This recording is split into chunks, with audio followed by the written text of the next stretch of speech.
So we're back again for the second ever Tiff Talks, because the last Tiff Talks went down rather well, I think. I think people are actually, believe it or not, interested to find out your opinion, Tiff. Incredible, isn't it? And this time we got no dead body sitting beside us talking. It wasn't a dead body, it was a dedicated sound man, a very dedicated you sound didn't man. know all the answers, therefore you put someone in there in case you didn't know the answers. I know, in fact, somebody did say, what's he even doing there? He doesn't know anything about cars. So, with that in mind, I'm going to move to the first link, which is the Brabham. Well, yeah, exactly. A bit of history for you. Brabham BT62. It's the 70th anniversary of Brabham, and they're making 70 cars. £1 million each. I know, that's always the problem. It's fabulous. I mean, it looks brilliant. I know David Brabham very well, who's, resurrected the great family name. And it is fantastic to see, but it's just, again, that's one of these hypercars that only a few journalists will drive and only very few people will buy. So I think it's great if it gets the Brabham brand back up and running, and then maybe they'll come up with a more usable, smaller sports car in the future, or a racing car. I think maybe you're right, and I think the irony is Jack Brabham was known for being not interested in money and nothing of. It was all about working class racing. Well, I think the only road car he did was the Brabham Viva. Do you remember that? The Vauxhall Viva. Because Mini had the Mini Cooper, and they had the Viva Brabham, or the Brabham Viva. Wow, okay. So that's going to be interesting. Yeah. 972 kilograms. That's like a postage stamp. Well, it's a racing car. I mean, that's all it is. It's a racing car. 5.5 litre, 5.4 litre V8. Should be interesting. Looking forward to seeing that. We're heading over to America with McLaren. Who's heading over to America? Well, sadly, we're not. What are you taking? Our budget doesn't allow for America quite yet. But they have delivered their 5,000th McLaren in America since 2011. It is incredible. They are doing a fantastic job at McLaren, you have to say. The cars get better and better after the initial launch of the MP412C, which didn't handle that well, and I got into trouble for because I dared criticising it. But now they're making really good cars, and it's great to see the success. They are making incredible cars, but they're making a lot of cars, Tiff. They're making so many different cars, and I worry a little bit that there are so many different cars coming out in their range, but phenomenal cars, and McLaren's a brand that we do love very much. Why is this in here? Porsche Cayenne Hybrid boasts 0 to 60 time in 0 to 62 seconds of 0 to 62 times 5 seconds. What do you mean, why is it there? I mean, the point is, they used to have a Cayenne diesel. I'll actually give it 0. You cannot have a Porsche diesel. However, with the way the world's going, a hybrid Cayenne, I've thrown that away already. Well, I don't know hybrid, why. fine, okay, no problem. Happy 70th birthday to Land Rover. Oh. Now, Tiff, this was launched in 1948 at the Amsterdam Motor Show. I know, Did you I know. cover that event? Were you No, I there? didn't know. 1948. You're not a Land Rover lover, are you? Well, I'm not a lovey, but I do appreciate the car. I really All do. these celebs come in, I love my Landy, my Landy, Landy. They wouldn't drive more than 10 miles down the public roads in their Landy before it becomes so uncomfortable. It's brilliant for farmers to carry sheep in and go across country. That's what a Land Rover's for. It's not for TV celebrity lovies to keep on saying, oh, I love my Landy. You know what? It has got a real cult status. Yeah, but they're uncomfortable, slow, impractical on the roads. So you're not a big fan then? It's a farmer's vehicle. It's brilliant. It's a farmer's vehicle or an army vehicle. Yeah, certainly rugged. Certainly one of the most dependable cars you could ever drive. No, they break down. Well, you can't say that. They haven't got the perfect reliability record. All right, let's move on. Oh, this is a nice story. I like this story. I saw it in the news. It's rear view cameras are now compulsory on every single car in America that's delivered. But there's a nice story behind it. It's a horrible story behind it, that a family, they lost their 2-year-old daughter. Somebody reversed over them when they were reversing out of their driveway. Awful story, but they've been lobbying and campaigning to get this put in place in America. And now it's been passed. So I think it's a lovely, lovely story. But do you also have to have the door mirrors? I don't want it instead of. It can be an extra that you have to have. I don't mind. Wow, But you can't get rid of door mirrors. These things, they get dirty. They get filth over them. You can't always see out of them. And they're not that easy. You've got to have a sort of a 3D... If you're reversing looking at them, it's actually a bit disorientating. You know what I mean? Yeah, I think for sure the only thing you can do is, of course, not rely on them, but it's just that extra little piece of driver's aid to help you. So, awful story, but a nice result, I think. Project 8 Jaguar enters final development stage. Andy Wallace. I didn't know Andy Wallace was so into the Project 8. Well, he's a Jaguar Le Mans winner, so he's bound to be a bit of test driving. What's the project? What? It's called the Project 8. So they had the Project 7 Jag, which is that sort of big F-type with no roof, right. And now they got the Project 8, which is special saloon car, world's fastest saloon car. So in the same market as I guess the E63. It's got a wing on the back. I can't stand road cars with stupid motor racing wings on the back. Okay, now this story here, diesel emissions with Bosch. They've cut diesel emissions by 90%. This just boggles my mind. So diesel cars are going to be banned. The UK government is saying... Who's banning them? Nobody's banning them. They're going to ban... You're just at the front page of a Daily red top Mail. newspaper, getting carried away. They're not being banned. Okay. How can you cut diesel emissions all of a sudden by 90%? If it was 10%, 20%, you think, wow, that's impressive. 90% is just bonkers. Why wasn't this... Surely they didn't just develop something overnight. Why not? Wow. That's what development's all about. It's the progress of very cynical hybrids, about everything this. else. It's almost like they've had this. These nutty professors have had this. No, they must have got another box that traps the gases or something. Or a magic box. Yeah. Yeah, okay. Well, they can't...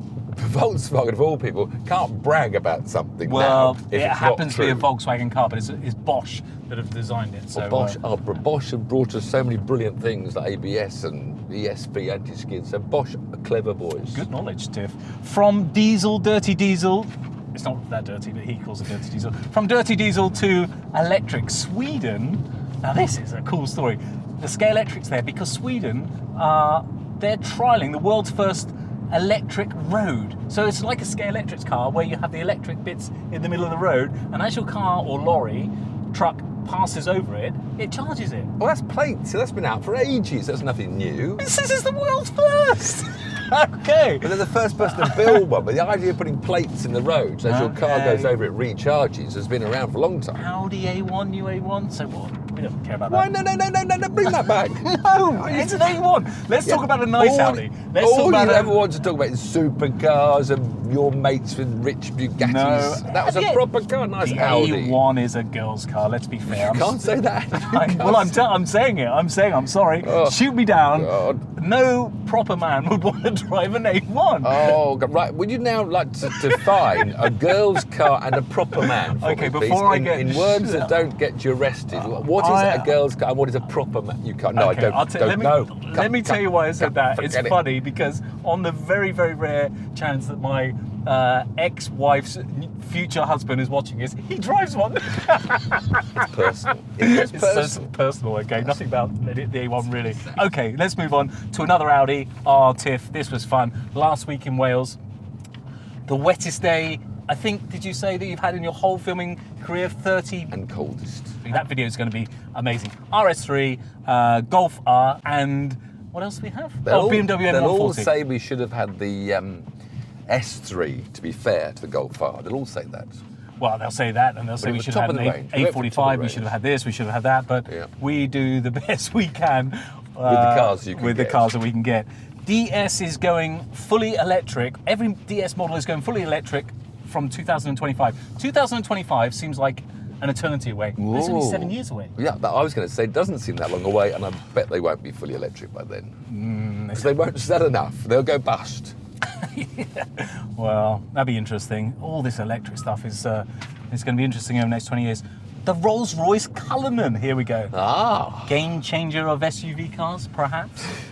They're all at it. They must be the final brand to join in. We've got Lamborghinis and Mercedes and Bentleys and BMW, everything, and now Rolls-Royce have joined the party. I think it's going to be a bit of a game changer. For me, one of the best things for me is the fact that they've dropped the name, or it seems like they've dropped the name, high-sided vehicle. That's what they were originally going to call it. Rolls-Royce were going to say it's not an SUV, it's a high-sided vehicle. Who comes up with these names? Who? It sounds like a van. It's Rolls-Royce is the best luxury brand in the world, not a high-sided vehicle. So I'm looking forward to that. Mini. My first car was a Mini, but not a convertible. 25 years of Mini convertibles. This looks a bit twee to me. Not a big fan of the Union Jack lights. I'm sure the younger generation... It's got a Union Jack roof, that I know, one. It has. Here's a little stat. 25 years ago, the first Mini convertible was double the price of the normal Mini coupe. Double the price. Boring Yeah, fact. But okay. I like Minis. Minis are fun. Minis are are great fun. And they're such cult cars as well. What's the new one with the 2 rear doors? I never got the Countryman. Clubman or the Countryman. Oh, maybe it is the. Oh, now you confused Anyway. me. Where's our Sandman when you I need was him in to one ask recently. questions? The leg room in the back. It's a very comfy car. I'm a fan of Minis. Our old mate, Michael Malik and Ray Malik from RML Group, they've been doing some sexy stuff. So we did some great stuff with them with the Aston Martin Vulcan, that video. And they've just been to the DB4. They're part of the DB4 GT continuation program. Okay, I like continuation cars because they are built to the exact specification that they were built with when they first started. It's not like a reproduction or a copy they are the real thing. The reason I've mentioned this, we are going to do a DB4 GT We are? continuation model. We are indeed. So I am I've really... raced them a lot. I had a win. Did you? Yeah. Oh, that'd be a bit of Historic nostalgia. race. Yeah. That'd be nice. I'm looking forward to that. Oh, here we go. Do you know what an Alexa is? Is that the thing you shout out in your house? Ridiculous idea. Exactly. I would smash it up before it answered more than 4 questions. Even worse now, Skoda are going to integrate Alexa, Amazon's Alexa technology, into their cars. Can you imagine the kids? But we've got voice control already. I've got voice control in this BMW. What's new about that? Wow, it's a completely different level. It's connected to everything. So you can ask Alexa, what's the weather like at the destination? What's the traffic like? But you imagine the kids, the question, Alexa, are we there yet? Alexa, are we there yet? Alexa, are we there yet? Oh, that would get on my nerves. 2 more to go, Tiff. Corvette Racing. The reason we mentioned Corvette Racing is because they very, very, very kindly, they're doing some really cool stuff now, Corvette Racing. I love Vets. The Vets. Me big, too. chunky, loud, American, great success at Le Mans, all over the world, racing, keep racing. Yeah, exactly. Cool ethos as well, what they wanted. They just want to go fast and sound good. What about them? Well, they very kindly invited us to go to Le Mans. Brilliant. I'll pack my bags. But even better is that they said that we can fly to Frankfurt, pick up a ZR1, drive to Le Mans. That's a long way to drive. Oh, it's in a ZR1. I think it's in they've got 3 different categories of ZR1. 1,000 miles, isn't it? No, round trip maybe, but no, I think that will be a good weekend because I like your tweet that you did the other day when you said Le Mans is like the Glastonbury of motorsport. Yeah. It is. It's a wonderful festival. You have to go the whole week: Tuesday, Wednesday, Thursday, Friday, Saturday, Sunday. Soak up the atmosphere, drink the beer, make the barbecue, watch the cars go round into the dark on Wednesday night and Thursday night. Go to the town on Friday to watch the parade. They got a race Saturday and Sunday. It's brilliant. Is it? You know, I've never been, but I'm looking forward to going this year. Right. Last but not least, do you know what this is? Would you eat one of these? It's not a car. It's a widgety Well, of course grub. I wouldn't eat something like that. It's a widgety grub. I'd be sick. I put this in. I got the guys to put this in because, Tiff, please, will you do me one favour? I don't ask much from you. I want you to go on I'm a Celebrity, get me out of here this year. I promise you, I'm not joking. I want you to. You would be the perfect grumpy old man because last year they had Stanley.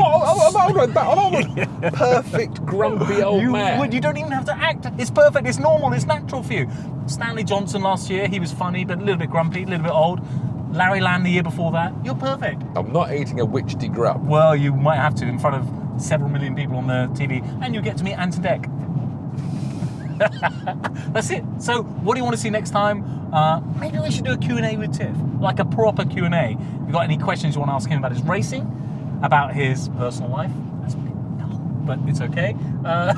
Or what cars he likes. Ask some questions about Tiff. If we get enough questions below, if we get 20 questions, we will ask a Q&A with Tiff Needell on the next Tiff Talks series. How about that? See you there.